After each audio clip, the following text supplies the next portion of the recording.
Coach পরিবর্তনেই কি east বেঙ্গলের ভাগ্য বদলাবে? কোচের চেয়েও বেশি দোষ দেবো ফিজিক্যাল ট্রেনারকে। প্রথম কোশ্চেন হলো, এবার ইস্টবেঙ্গল সর্বশক্তি দিয়ে ভালো টিম করেছে, সেইখানে আমি দেখছি নন্দপন্থীরা যে কন্ডিশনে আমি দেখেছিলাম তার ধারে কাছে নেই ফিজিক্যাল ট্রেনারের। শোনো, নিয়ম, আমিও নিজে ইন্ডিয়া টিমে কোচ ছিলাম প্রায় 4 বছর, 4.5 বছর। আমি চিফ কোচও হয়েছি এবং আমি ইস্টবেঙ্গল মনমান মহার কোচিং।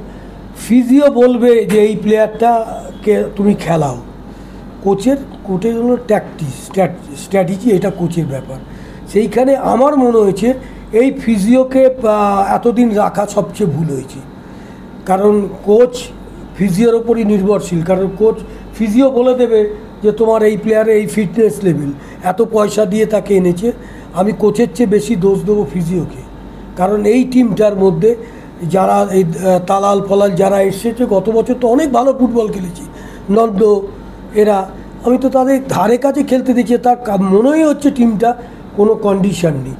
কিন্তু আমার সবচেয়ে বাজে লাগছে যে ডিফেন্স, এত পলকা ডিফেন্স আমি জীবনে দেখি, যেমন মনমান তেমন ইস্টবেঙ্গল। এই ডিফেন্স, এই আইএসএল চ্যাম্পিয়ন হতে গেলে তোমাকে বলছি মেন হলো ডিফেন্সের ফ্যাক্টর।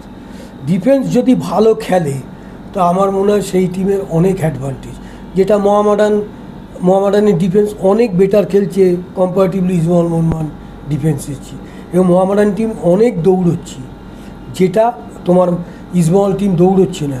কারণ ফিজিও তো এটা তো বলতে পারবে না সবচেয়ে বেশি টাইম পেয়েছে ইস্টবেঙ্গল।